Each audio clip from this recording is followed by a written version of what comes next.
आज के प्रोग्राम जो हुआ है सर, किस तरह से चीजें हैं, कितना बेहतर हो गया, थोड़ा शांति हो गया हम लोग। आप शांति हो गया तो मैं बोल देता हूँ। हाँ, देखिए, हमारे जो मिनिस्ट्री ऑफ माइनॉरिटी अफेयर्स, अल्पसंख्यक मंत्रालय के पास जो जिम्मेदारी है, 6 अल्पसंख्यक समुदाय के लिए अलग अलग काम करने का जिम्मेदारी हमारे मंत्रालय को दिया गया है। इसके तहत आज सिख कम्युनिटी के लिए एक विशेष कार्यक्रम का यहाँ लॉन्च हुआ है। दिल्ली सिख गुरुद्वारा मैनेजमेंट कमेटी के माध्यम से हम बहुत बड़ा एक कार्यक्रम शुरू करने का आज MOU साइन किया है। दिल्ली सरकार में मंत्री मनजिंदर सिंह सिरसा जी भी हमारे बीच में आए हैं एक विटनेस के तौर पर, क्योंकि दिल्ली सरकार इसमें बल देने में सहयोग दिल्ली सरकार से जरूरत पड़ेगा। और आज हमारे मिनिस्ट्री के जितने सीनियर ऑफिशियल्स के साथ मिल करके हमने काम करने का आज से शुरू किया है। इसमें स्किलिंग के लिए जो बेसिक सिख कम्युनिटी में युवाओं के लिए हम टारगेट कर रहे हैं, महिलाओं के लिए टारगेट करके हम काम कर रहे हैं। इसमें स्टाइपेंड का प्रावधान होगा और बाकी जो ये जो प्रोग्राम को चलाने के लिए जो आर्थिक सहायता चाहिए वो भी हम मदद करेंगे। अलग अलग यूनिट सेंटर बना के काम करेंगे। एम्प्लॉयमेंट जनरेशन बहुत ज़्यादा होगा। शुरुआत में हम 31,000 युवाओं के लिए टारगेट रखा है, लेकिन इसको हम एक्सपांड करेंगे। पंजाब में भी इसको आप करने जा रहे हैं? पंजाब में और देश में जहाँ जहाँ सिख कम्युनिटी का इनहेबिटेशन है, उनका पॉपुलेशन है, उसके लिए जो भी मदद देना होगा हम देने के लिए यहाँ वादा किया है। प्राइम मिनिस्टर मोदी जी का सबका साथ सबका विकास का नारा है, ये मंत्र हमारा काम करने का तरीका है। सर, अल्पसंख्यक कार्य मंत्री है आप और वक्त का भी बिल इन दिनों चर्चाओं में है, इसी सेशन में आएगा क्या? और आज भी विजयवाड़ा में जो आपकी सहयोगी दल है TDP, वहाँ पर भी वक्त जो पर्सनल लॉ बोर्ड के लोग हैं वो धरना प्रदर्शन कर रहे हैं। ऐसा है, हमारे देश में सबको बोलने का आज़ादी है। कोई भी बिल, कोई भी कानून को समर्थन या विरोध करने का आज़ादी है। मेरा सभी को एक ही अनुरोध है कि बिल में जो प्रावधान है उसको अच्छी तरह से पढ़ करके प्रतिक्रिया करना चाहिए। बिना पढ़े अफवाहें फैला करके देश में अशांति लाने का जो कोशिश करता है, ऐसा बिल्कुल नहीं होना चाहिए। वक्फ अमेंडमेंट बिल जो हम लेके आए हैं उसमें गरीब मुसलमानों के लिए, महिलाओं के लिए, मुसलमानों में जो बैकवर्ड कम्युनिटी है सबके लिए, और एक अच्छा सोच के साथ जो मुसलमानों में जिस लोगों को फायदा नहीं मिला आज तक, दुनिया का सबसे ज्यादा वक्फ प्रॉपर्टी हिंदुस्तान में है। इससे अगर मुसलमानों के लिए और गरीब मुसलमानों के लिए अगर काम आए, ये सब चाहेंगे। इसलिए कोई लोग इसको जैसे अफवाहें फैलाता है, मस्जिदें छिन जाएंगे, कब्रिस्तान छिनने जा रहा है, कैसे कर सकता है? हमारा देश कानून से चलता है, संविधान से चलता है। कोई किसी का जमीन, कब्रिस्तान या मस्जिद छीन सकता है क्या? जब मैं बिल रखूंगा पार्लियामेंट में, ध्यान से सुनना है। अगर एक भी वाक्य, एक भी पॉइंट निगेटिव है, मुसलमान कम्युनिटी के लिए नुकसान पहुंचाने वाला प्रावधान है, तो आप बताइए ना। बिना मतलब का अगर माइक बजा बजा करके कॉलोनी में झूठे बातें, अफवाहें फैला रहा है, ये बिल्कुल नहीं होना चाहिए। हमारा देश एकजुट होकर के मिल करके काम करेंगे। भारत सरकार में जो भी काम करता है वो सबके लिए करता है। प्रधानमंत्री मोदी जी ने सबका साथ सबका विकास का नारा लगाया है, इसलिए सब एक है।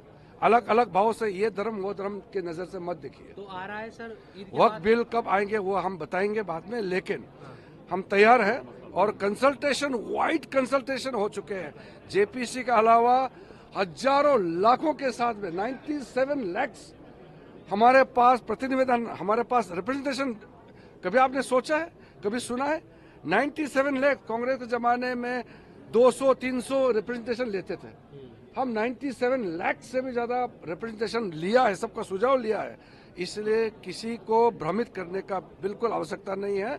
और शांति के साथ बोलना चाहता है बोल सकते हैं, लेकिन शांति के साथ आप अपना बात बोलिए। ठीक है सर, धन्यवाद। चैलेंज करने लायक होना चाहिए। देखिए, एक गवर्नमेंट ऑफ इंडिया के होम मिनिस्टर है और उनका ये बोलना इस बात का सबूत है कि आपको कोर्ट में चैलेंज कर लो। क्या मतलब? आप एक अनकॉन्स्टिट्यूशनल कानून क्यों बना रहे आप पार्लियामेंट में?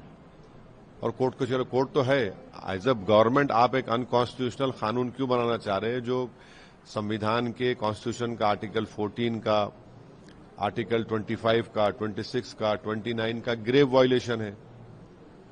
और आप ये बोल रहे कि इसमें किसी को नुकसान नहीं होने। नुकसान आप जो बना, अगर लॉ बनेगा तो पूरे भारत में मुस्लिम वक्फ बोर्ड को नुकसान होगा।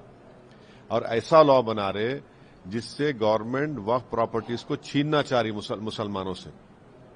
उसमें जो प्रोविजंस है, आप लिमिटेशन एक्ट क्यों अप्लाई करेंगे? लिमिटेशन एक्ट ना हिंदू धर्म के एंडोमेंट बोर्ड पर अप्लाई होता, ना सिर्फ गुरुद्वारा प्रबंधक कमेटी पे होता। तो जो एंक्रोचर है 12 साल से उसको आप ओनर बनाना चाह रहे। वक्फ इवैक्यू प्रॉपर्टी का सेक्शन आप निकाल दे रहे। क्यों निकाल रहे भाई? किसको फायदा होगा उससे? जो लाखों रुपए की रेवेन्यूज आते हैं वक्फ इवैक्यू प्रॉपर्टी से, आप उसको ओमिट कर रहे हैं। तीसरा, जो ट्राइब्यूनल में आप अभी प्रोविजन है कि सिटिंग डिस्ट्रिक्ट जज जो एडमिनिस्ट्रेटिव कंट्रोल में रहता, उस वहां के स्टेट के chief justice of high court में आप बोल रहे रिटायर्ड जज को लगाएंगे। और अमित शाह झूठ बोल रहे देश को कि वक्फ के ट्राइब्यूनल के खिलाफ कोर्ट को नहीं जा सकते। कितना झूठ बोल रहे अमित शाह।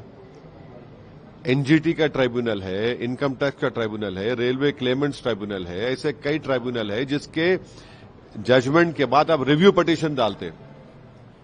आप वो प्रोविजन है, आप बोल रहे अपील करो। भाई रिव्यू अपील तो कोर्ट को जाएगा ना, चाहे रिव्यू हो अपील हो तो कोर्ट को जाएंगे, हायर कोर्ट को, हाई कोर्ट को। तो अमित शाह देश को गुमराह कर रहे हैं गलत बयान देकर।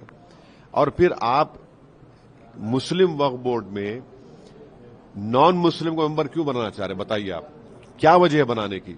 क्या हिंदू धर्म के एंडोमेंट बोर्ड में, सिर्फ गुरुद्वारा प्रबंधक कमेटी के बोर्ड में, क्या क्रिश्चियन धर्म के बोर्ड में कोई उनका रिलीजन सर्कल को मेंबर बन सकता है? नहीं बन सकता है। आप इसलिए बनाना चाह रहे ताकि पूरे वक्फ बोर्ड को छीन ले, वक्फ प्रॉपर्टी को छीन ले। और फिर ये प्रोविजन क्यों गवर्नमेंट बनाई कि कलेक्टर या सुपीरियर ऑफिसर डिसाइड करेंगे कोई मसला गवर्नमेंट प्रॉपर्टी का? कलेक्टर उससे ऊपर जो सुपीरियर ऑफिसर होता वो गवर्नमेंट का अपॉइंटी होता है ना, एग्जीक्यूटिव का अपॉइंटमेंट होता है।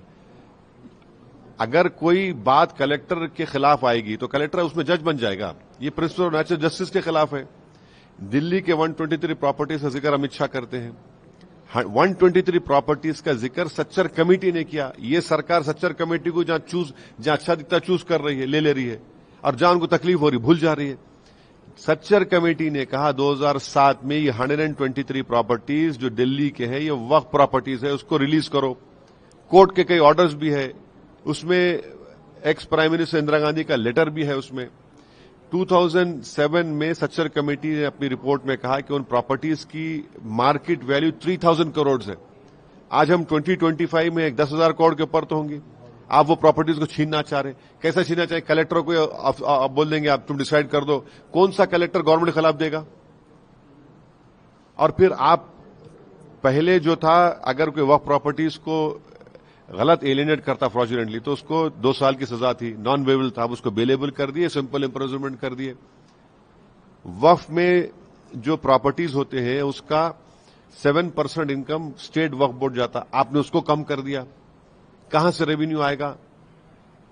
कौन सा ऐसा प्रोविजन है इस बिल में जो वक्फ को बचाएगा? आप तो वक्फ को खत्म करना चाह रहे।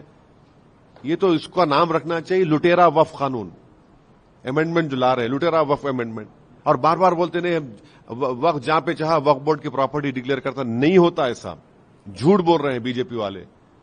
जो भी वक्फ प्रॉपर्टी डिक्लेयर होती है वो स्टेट गवर्नमेंट का गजेट नोटिफिकेशन इशू होता है। और जो प्रोविजन उसमें लेकर आ रहे इस बिल में, जो इंडियन ट्रस्ट एक्ट में भी उसका प्रोविजन नहीं आप इसमें लेकर आ रहे। क्यों लेकर आ रहे भाई? तो ऑन पैरिटी अगर वहां पे अच्छा है तो यहां पर भी अच्छा होना चाहिए ना। क्या काशी विश्वनाथ बोर्ड में कोई नॉन हिंदू मेंबर बन सकता? नहीं बन सकता ना।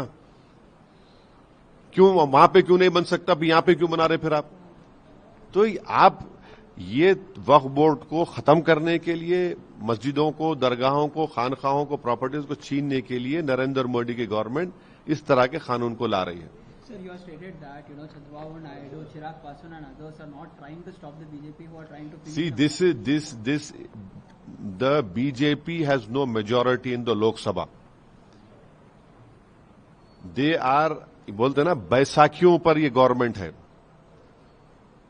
This government, Mr. Narendra Modi is a prime minister because he's relying on the crutches of Nitish Kumar, Chandrababu Naidu, Chirag Paswan and Jayant Chaudhary. If these four parties do not support this unconstitutional bill, then this bill will not become a law. But if they support BJP, I am cautioning and warning them that Muslims will never forgive them.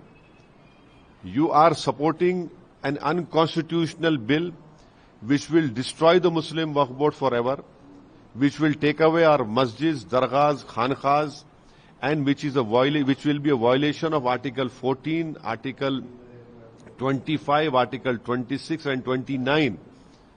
Mr. Chandrababu Naidu wants to remove non-Hindu employees from Tirupati Devasthanam.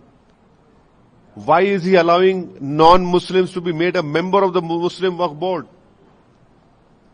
Why isn't Mr. Chandrababu Naidu realizing that if an encroacher is there on a Waqf property for 12 years, this government which he is supporting will make him the owner by implementing Limitation Act on them? The same act is not applied on Hindu Endowment Board, on the Sikh Gurdwara Prabandhan Committee. How is it that Mr. Chandrababu Naidu and Nitish Kumar and Chirag Paswan are allowing a collector to decide in his own case? That is violation of principles of natural justice. How is it that they are allowing the omission of evacuee Waqf properties? Lakhs of rupees of income comes from evacuee Waqf properties. The government wants to take it away. Every provision which is being made in this bill is unconstitutional. It is completely against the interest of the Waqf Board. It neither protects the Waqf Board, it neither removes the encroachers, neither it improves the revenue, and it is completely unconstitutional. If Chandrababu Naidu, Nitish Kumar, Chirag Paswan and Jayant Chaudhary supports this government in making this unconstitutional law, you be rest assured Muslims will never believe you. They will lose confidence in you forever. Sir, on the Kunal Kamra comedian's issue and following incidents, you have criticized the Maharashtra government on its action towards it. How do you see this and what are you? See, Kunal Kamra is a stand-up comedian. He is not a politician. He has no interest in contesting elections. That is what he does. Now he has not named Mr. Eknath Shinde.